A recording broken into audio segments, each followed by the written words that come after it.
Today, how the place we find ourselves is often where we lose everyone else.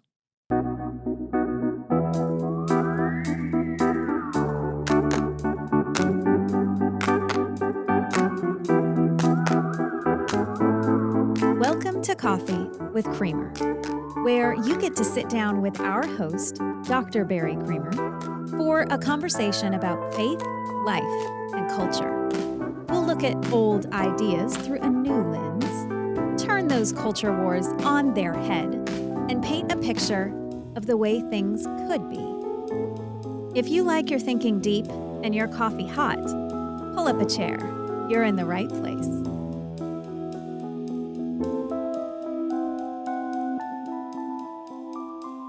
Again, I'll remind you that we have a website, barrycreamer.com, where you may want to look at details about the episode, certain references, texts, things like that, a book that's referred to.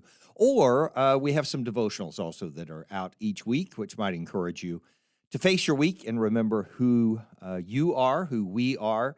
I'm always coming at this as a believer and hoping to create a more peaceable environment. In the process, though, of being very diligent and committed to going where we've been called to go.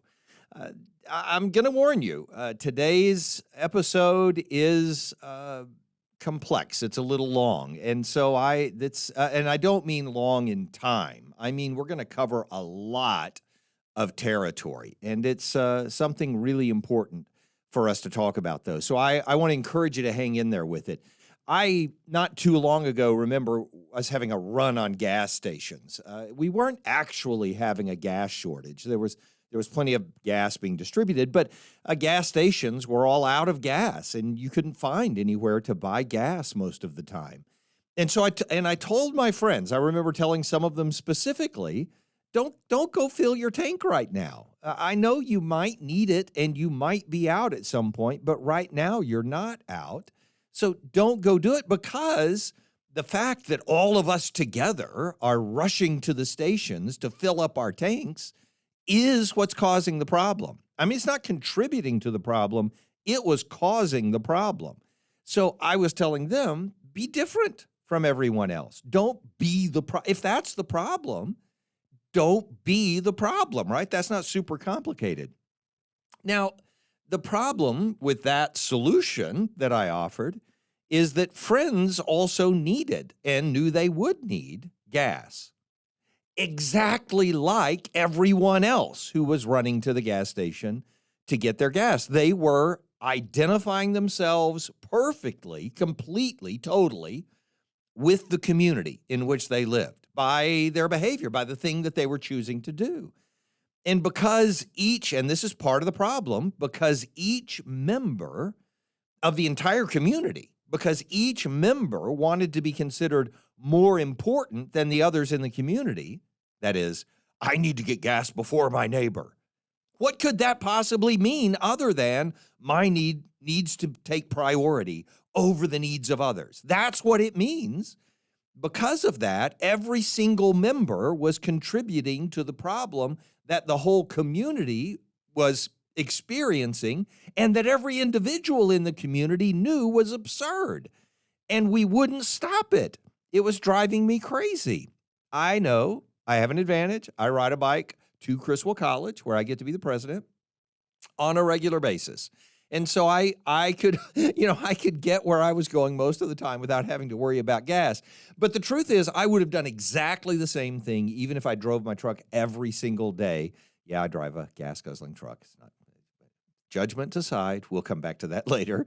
But because each member wanted to be treated above others, every member of the community suffered from that outage. Now, that's not the point for today. It's just an illustration of how complex the relationship between me as an individual and me as a member of the community, and then the community as a whole, can become. We are thinking of individual rights as the thing that establishes our community, and then we're living in a way that makes us not individuals, but just part of this corpus, part of this giant body that acts like it does, and nothing can be done about it. That all that does, all I'm trying to introduce with that is the reality that there are some very complex relationships there. C.S. Lewis identifies some of the complexities about it, and in a way that's pertinent to us personally. And this is how, and this is, again, this is just leading the way to understand what today's discussion is really about. And I said it was how we find ourselves, our identity in the very place where we lose everyone else. This is what happens. So as subjects, as people who experience things ourselves, we often lose our own identity in the faith that we have. I'm not talking about just becoming a Christian, but I do mean the way we exercise our faith, and especially the way we become parts of communities. And it depends on the type of community, whether this is the case or not. So people can lose themselves in the relationships that they have with other people. And losing our identity means being devoured by somebody who's more powerful than us. And this is for people who've read C.S. Lewis, you know what I'm referring to. In the Screwtape letters, he deals with that. He talks about this as the guiding principle of hell, one of the letters that comes from the demon, who's corresponding with other demons about how they're tempting someone. And if you've never read the Screwtape letters, you need to read it. I mean, it's a classic. But this is one paragraph in that book. The whole philosophy of hell rests on recognition. Now, remember, these are the words of a demon. C.S. Lewis is writing through the mouth of a demon, the things that he thinks are true, though, about how Satan does things. And so he says the whole philosophy of hell rests on recognition of the axiom that one thing is not another thing. And you see, there's a lot of truth in this. So this is why C.S. Lewis has this demon saying it. And especially that one self is not another self. My good, this is the quote, my good is my good and your good is yours. What one gains, another loses. Even an inanimate object is what it is by excluding all the other objects from the space it occupies. If it expands, it does so by thrusting other objects aside or by absorbing them. A self does the same. And this is still quoting from C.S. Lewis, who's quoting a demon. With beasts, the absorption takes the form of eating. For us, it means the sucking of will and freedom out of a weaker self into a stronger. That is, to be means to be in competition. So look, this statement, which is an insightful statement, this is not shallow thinking, shallow philosophy or theology, either one, is a really important concept. I mean, the devil is a roaring lion, walks about seeking whom he may devour. I mean, this language is something that makes sense to us in Scripture, that passage that Peter gives us, in his first epistle. So it does make sense theologically, and we've all seen it happen, even with individuals relating to other individuals. Individuals can consume other individuals. People we know and love have been devoured by the people they've given themselves to. But this is the thing. Once that happens, even with just two individuals, one of them empowered and consuming the other one, their personality simply disappears into the more powerful one. Once that happens, you have a community or a family or a group or whatever you want to call it, even if it's just two people. And neither individual, not the stronger one, not the weaker one, is any more defined solely as that individual. Now they're they're identified with that pair, group, community, whatever, mob, whatever you want to identify that social group with. Individuals can devour one another. We all know this. And here's the part that makes it so tricky for us. Fulfilling our identity means fulfilling the purpose of giving ourselves away for the sake of others. This is what Christ calls us to do. When we say we want to follow him, he says, first you have to die to yourself. Well, he doesn't mean by that yourself needs to be devoured by me. That's not what he does. Christ does the opposite, as we'll talk about in a moment. But fulfilling our identity is a call to love others in the way Christ loved us. So we do have to give ourselves away. How does that happen? Well, C.S. Lewis illustrates it by having, he gives the opposite of what Satan does, devouring those who either give themselves to him or don't even know what's happening to them. Satan devours those who are under his power. But Christ takes those who have less power than him and he offers to them his body, his spilled blood. He gives them in the communion himself. This is the point that C.S. Lewis is making, that we do the opposite. When we're called to follow Christ, we're called to do the opposite of what the powerful in the world do or what Satan does. We're called to give ourselves away to those who are weaker than us, those who would not have the power to devour us, but we give it to them. We say, I want to pour out my life for you. I want to be the one who serves you. And as this is just introducing the topic. So I'm just trying to give you a context for understanding what we're going to be talking about in a minute. Often in the West, in the modern world, since the Enlightenment, since the 18th, 17th, and 18th centuries, we think of individualism as a really important part of our own identity, and that's good. Nothing wrong with that. But we think of it so distinctly that we integrate this point of our identity, of not being consumed by others, into a contest of freedom or community obligations. And you can see this. This is not the topic for today. Do not panic. I'm not going this direction. But we can see that in all the debates and arguments about whether mask mandates make sense or not, or whether people ought to get vaccinated or whatever. I'm not even wading into those waters today, just making the point that that's at the point of conflict between individual liberties and belonging to a community where you have to drive on a single side of the road because the community says so, not because you feel like it in a given moment. So this is on the subjective side, the reality that we realize that we can lose ourselves when we give ourselves to a more powerful community or a more powerful person, and it's a risk. Or in our relationship with others who are not as powerful as we are, we can give ourselves away. This is how C.S. Lewis describes the topic in the domain of what I want to talk about today. But what I want to talk about today is how, first, our identity is inherently, meaning inescapably, intrinsically, it's built into it from the beginning, natively, whatever word you want to use for it. It is inherently in our community. We find our identity in relationship with others. There's no way to get around that, and yet we are not very aware of this, especially as Western believers. And especially, I'll go beyond that, especially as American Christians. This is a difficult concept for us, partially because we just don't think about it very much, and partially because it's not always comfortable. So we need to talk in just a second about how our identity is inherently wrapped up in our community.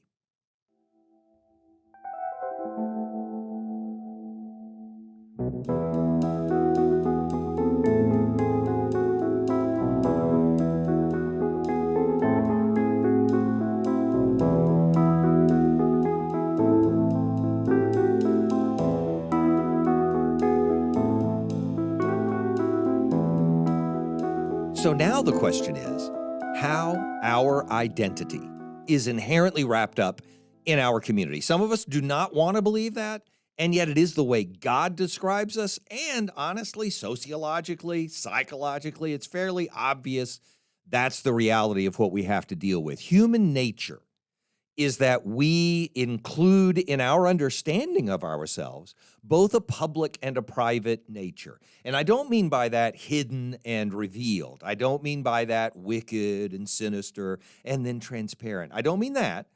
I mean public as in we understand ourselves as part of a society, and then private. We understand ourselves as being distinct from the other members of that society. We are both individual and communal. It's built in. So if I say the words, "Who are you?" and you give me a name, that doesn't mean anything to me. I have to know what is in the person who is represented by that name. And then any characteristic you can give me that would identify you.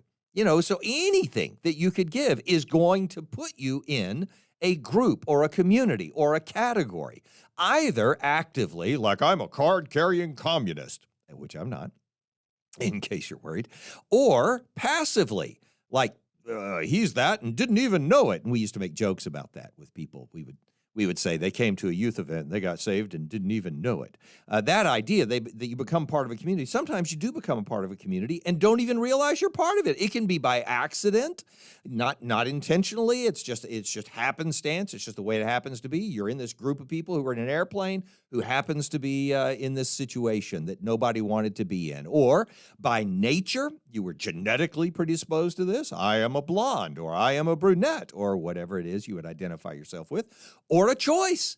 I've chosen to vote this way. I identify with this party of politics, or whatever group it is that you identify with by choice. It can be by participation. I'm doing stuff with them, or simply identification. Others see me as a part of that group, so that I am this kind of person, an American or a Christian or a POC or a professional or an addict or single or a parent or a Democrat or a farmer or a survivalist or a hipster or clergy or a princess. Whatever it is that you identify yourself with in any of those things where you're saying, who are you? Well, I am. Those are your community identification. They are the group or category or community or whatever with which you have to identify yourself. And the things that help you, that help us identify you, but help you identify yourself by lumping you together with a bunch of other people, this is the way they help us. They lump you together with a bunch of other people who are not you. That's the point of being part of a community or a group. Now we can identify who you are, but we're doing it by lumping you together with people who are not you. So there's a strength to it and a weakness to it.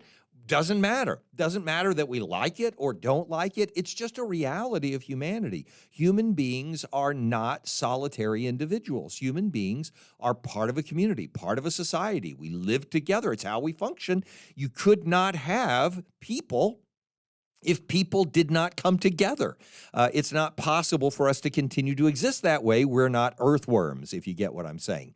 Theologically, this is true. And this should not trouble us at all. Theologically, whether you word it as original sin, label it as original sin, or whatever you want to call it, Adam's curse, we are identified together with humanity in this fallen state. You are a human being, and therefore you are in this, you experience the human condition. Even for people who are not theological, simply the words, the human condition, identify this tension, this irony that exists between what we want to be able to do, what we know should be true about us, and the reality of what we know is lacking in us. For this is the way Paul says it in Romans, as by one man's disobedience, the many were made sinners. That's not by every man's disobedience, many were made sinners. It's by one man's disobedience, many were made sinners. So by one man's obedience, the many will be made righteous. And again, it doesn't matter whether you take the theological terms of the New Testament or put it in other categories. We are lumped together with other people. And you see that carrying forward in the narrative of the Old Testament, by the way. And Adam and Eve, when they both sinned together, that wasn't an accident. Or Abel and Cain who kills Abel, obviously, or Lamech, 2 or 3, 4 generations removed from Abel, from Seth, who is then killing people and saying, oh, I'll be avenged of death. And Noah, the same way, as soon as he emerges, is fallen again, and so on. You get the idea. We're a part of that. We can't pretend we're not a part of a world that experiences the tension between what we ought to be and what we really are, which is much less than we know we ought to be. Culturally, it's the same thing. We paint, I've used this expression many times, we paint our lives on the canvas of a culture in which we live. Nobody's painting in thin air. Nobody's creating their individual life in thin air. Oh, it's just me. I don't know anybody else. This is all about me. It's not possible. You're painting on a canvas, and that canvas is the community, the group, the culture within which you are existing. The fact that you're painting your life in a canvas of, if you're in the United States, you're painting your life on a canvas of prosperity. You are painting your life in a canvas where freedom of speech, freedom of religion are assumptions that we make. I'm not saying they're never challenged, but they are assumptions that we make. You're also painting your life on a canvas where abortion has been standard practice for 50 years. And regardless of what we do with the laws, will be expected by half the population to be the best solution when they find themselves in an unplanned pregnancy. Abortion is part of the canvas on which we paint our lives. And the same is true about racism. It's part of the canvas. I'm not saying you personally have to be a racist for this to be the case. You're painting, but you're painting on a canvas where that exists. And as hard as it is for us to recognize it, our group identity, our public identity is an essential part of who we are. Economically, we are inextricably tied into every part of our economy. There is no way that I can invest money in this economy, that I can buy a candy bar without being a part of everything else that happens in the economy. And that's participating with people in the economy who do payday loans, which is a horribly vicious practice. And I'm not saying every person who owns a payday loan company is a wicked person, but it is an abuse of people. It's like loan sharking, but legal kind of thing. Every kind of numbers rackets, even if they're run by the government, and the abortion industry I was talking about a moment ago, or slavery's legacy. It's all part of this economy that has built up that I have to live in. If I eat in this culture, I am participating in the full economy of the culture. The city takes out bonds, you drive on the streets, and the money comes from every possible source, including the places you pass and think, oh man, I would never support that. But we all do. There's no way we can get out of the reality of our identification within the community where we exist. The parts that we like and the parts we don't like, they're a part of our identity. So what happens is God has this view of us as public or communal beings that leads to judgment. There's no escaping it. So I've said this many times from Daniel 9, Daniel's prayer, where Daniel himself is a righteous man. Daniel is a righteous man. He's identified as such. He is praying for forgiveness for us. He says, we have sinned. We have violated. We need your forgiveness and your mercy and so on. And he knows the difference. In Matthew 25, the judgment that comes at the end of that chapter of the sheep and the goats is not a judgment of individuals. It's a judgment of peoples, a judgment of nations who have either received those who were sent to them as messengers of God or rejected them one way or the other. Now, I know you're going to have to read the story and make sense of it, but I'm not going to go through the whole thing right now. But that's what that chapter is about. If we receive those messengers, we'll talk more about it toward the end. Our view, now that's God's view. Of course, God can do this because he's omnipotent. He's omniscient. He's able to see everything. And so it makes sense for God to be able to judge an entire nation. And by the way, when he judges nations, even when he says he judges the whole nation like Israel, often he leaves a remnant. He has somebody that he spares. So I'm not saying he ignores individuals. I am saying that he looks at communities and judges them as communities. Our view of others as public or communal beings follows that same pattern, but we're not omniscient. So this becomes a problem because when we distrust strangers, when we distrust people who don't speak our language, when we distrust people who have a certain kind of appearance, who look threatening, whatever it is, when we distrust people, when we first evaluate them based on something about them that's different from us, then we put ourselves in a really risky position of acting like we're capable of doing what only God is actually capable of doing. Hence, all of these commandments not to judge. First, to look at ourselves and judge ourselves, and then in the only legitimate practice of judgment that a believer would have, we do it for the benefit of the person we're looking at and saying, hey, something's wrong. Let me help pull that mote out of your eye, using the King James language. But first, we pull the beam out of our own eye, with which, by the way, we were taking a whack at the whole community that they were in before. When the crowds are rejecting Saul or Paul in Jerusalem, it's because they're rejecting the Gentiles. Read the story as they're rejecting Paul. That's what it's all. They listen to him quietly until he says, and God sent me to bring the Gentiles in. And then they go crazy and want to kill him, and they have to carry him away to the prison. You know, the church's distrust of Gentiles early on in the church in the book of Acts is that same thing, looking at a community that's different from us and putting them at arm's length at best, putting them at the end of rope's judgment at its worst. This is not what we ought to do, but it is what we do.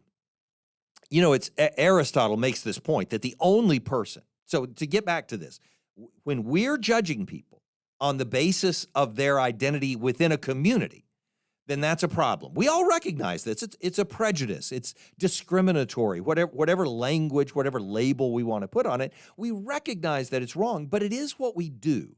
It's the way we identify individuals in bulk, in mass, or from a distance, or quickly, or at first glance, or when people say it casually and comfortably. I'm really good at first impressions. That's what we're doing. We're saying, hey, all people who act the way you just acted are people who I can say this about, and passing judgment on them as part of a community. And Aristotle makes this point. There's no way for us to get out of being part of a community. The only person who's not dependent on a community for their identity, this is based on Aristotle, is a beast or a god. And we're not beasts, and we're not God. So we find our identity in that community. What we need to recognize is that judgment is reserved to God. Categorizing, stereotyping, generalizing are the evidence that we have failed to leave that judgment to God. More in a moment.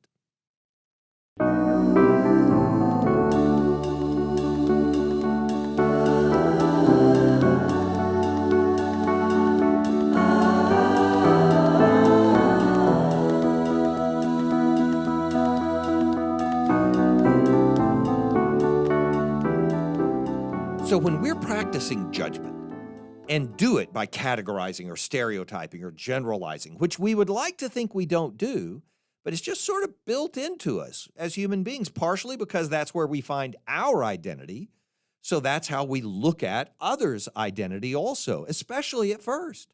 Because until you actually get to know the individual, what else are you going to do? You have to judge them based on how they compare with everybody else who looks kind of like that person looked to you. So this is the way we try to avoid saying that what we have done is offensive. We assuage our offenses. We dismiss our sins against individuals with the phrase, it's not personal. Rejection is not. Condemnation is not. But redemption is. Do you get what I'm saying? Rejection doesn't have to be personal. Condemnation doesn't have to be personal. But redemption has to be personal. The people, so this is, this James Baldwin, whom I would not advocate in terms of having an ideal ideology, but brilliant writer, brilliant creative mind, and a really good critic of some of the things that were wrong with us back in the civil rights era, and somebody who ought to be heard just because of that, not necessarily because of his solutions. But his critiques are legitimate. His statement was this: the people are one mystery, a person is another. The challenge, you get the idea, is for us to stop simply looking at people who are a threat to us and seeing them as this dark threat, and look at individuals, look at the person, relate to the person, which is still a mystery. It's still a real challenge to relate to an individual. But seeing others not just as part of the society, not just as part of a community or a category or a group, but seeing others as individuals, that's what allows us to begin to regard them as of equal value with us as individuals. And it changes the way we judge them, or that we deem them worthy of the effort to do more than condemn them. You can see this in the illustration I was giving about the run on the gas stations. The only way you could say to yourself, there's no way I could love a person and look at them and say, you are just as valuable as I am, and I'm going to get the gas, not you. There's no way you would do that. You would be saying, hey, I'm going to go get gas, but I'm going to share it with you. If you cared about the other individual, the only way that you could prioritize getting your gas over everybody else's gas is if everybody else was just this lump of a category instead of individuals with which you wanted to deal. And so our dealing with people is a mess because we judge them within their category, within their groups, instead of as individuals. And as believers, our goal has to become redemption. It can't be condemnation. The fruit of righteousness is sown in peace of those who make peace. Our goal is reconciliation. So in redemption, how we see others as individuals beyond their community group is the way that we find them as redeemable individuals. This is the lesson that Jesus gives us in the New Testament. A few examples in just a second.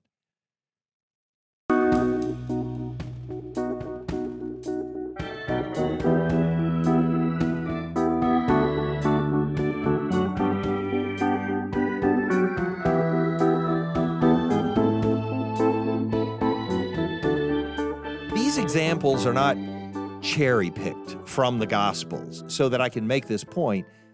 These are the inescapable point made over and over in all four Gospels. And you'll recognize that, which is why I'm just presenting a variety, honestly, a random variety of the stories where this is the point that's made, that Jesus, while he is dealing with crowds, steps into the crowd so that he can get to the individual who he then sees in all of their weakness and all of their need and offers redemption. And in these cases, provides redemption or healing of some kind. And I mean, the first and obvious example is when he has given his Sermon on the Mount and then steps back after the statement that everyone who asks receives.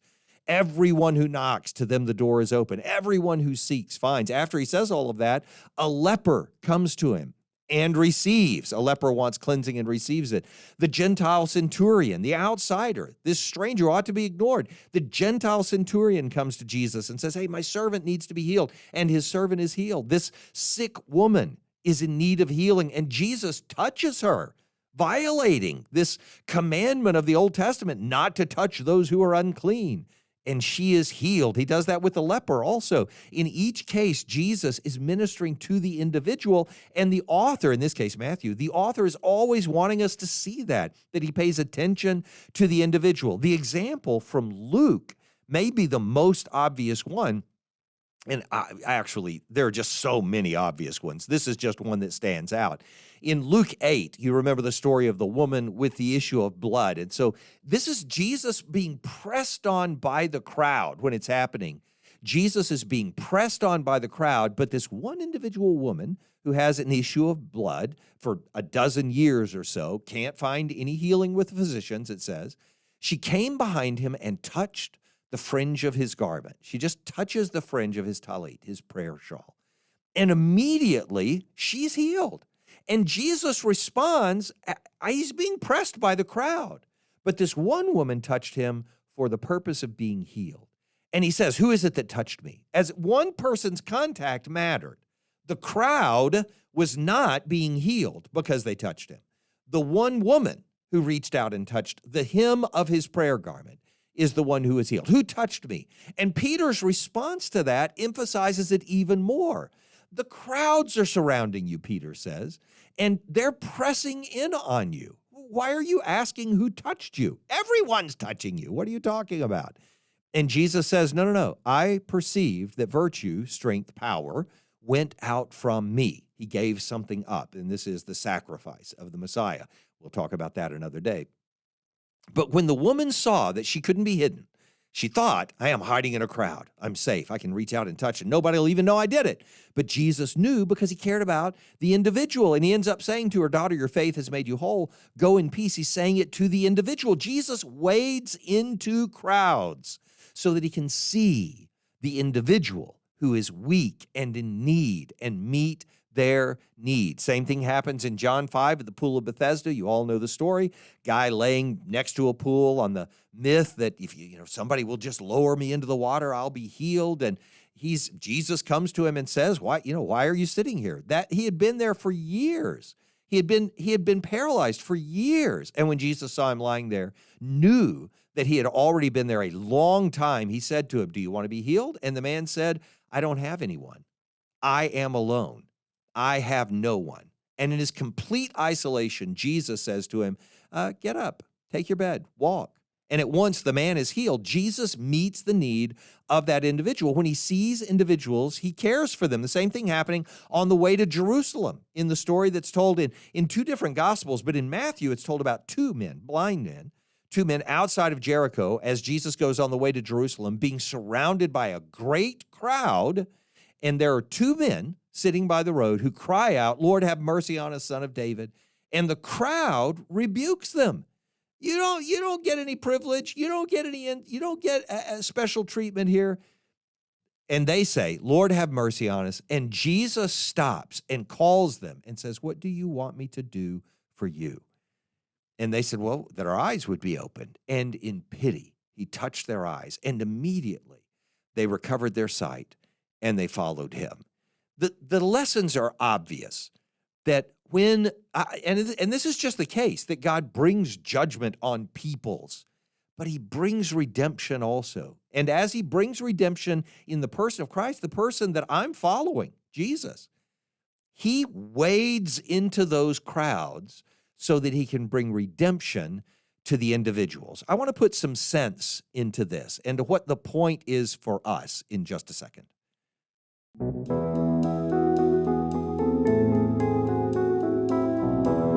Of course, there are ways we are supposed to see peoples and nations differently and redeemed.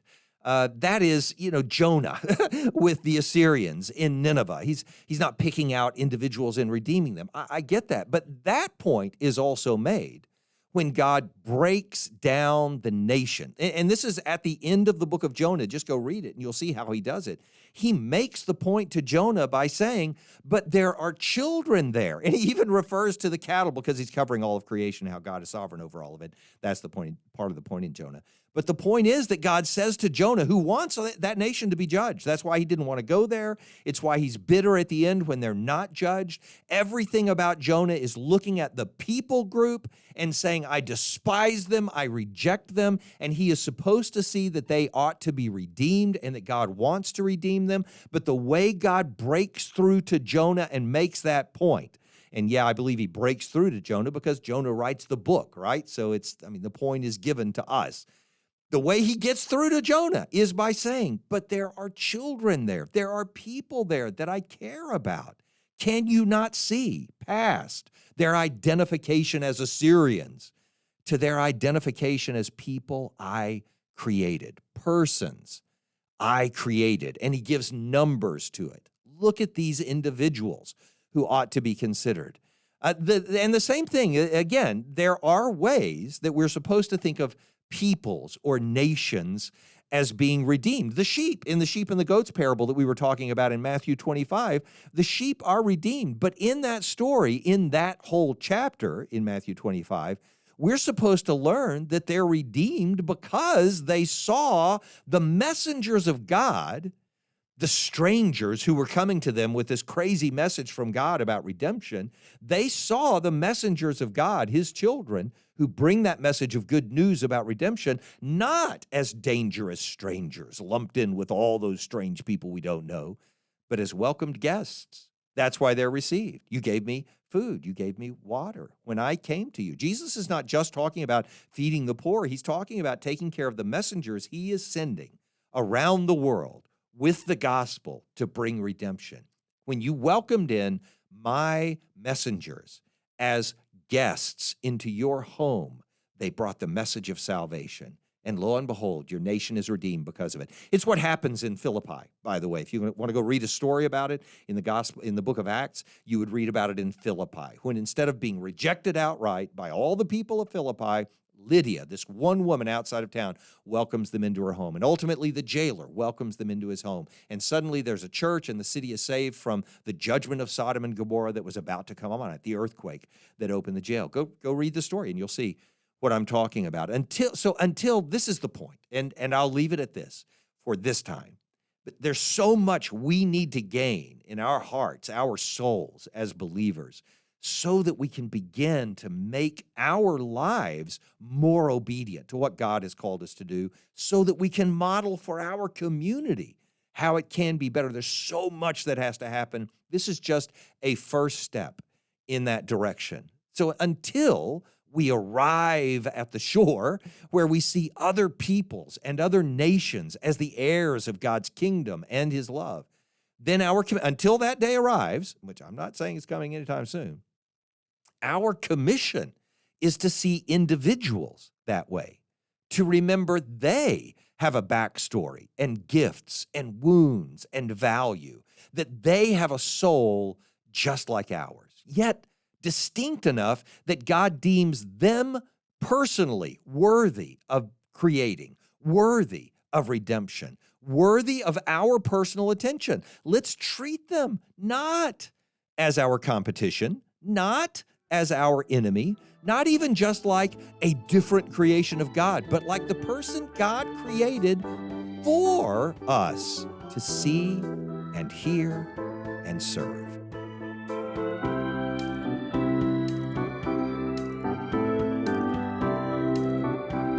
Thanks for joining us for Coffee with Creamer. Your cup of coffee may be finished, but we are not. Come back next week for a refill as we sit down to examine a new set of ideas and cultural issues. Don't miss an episode. Subscribe wherever you get your podcasts or visit our website at barrycreamer.com. Until next time, keep your mug hot and your mind sharp.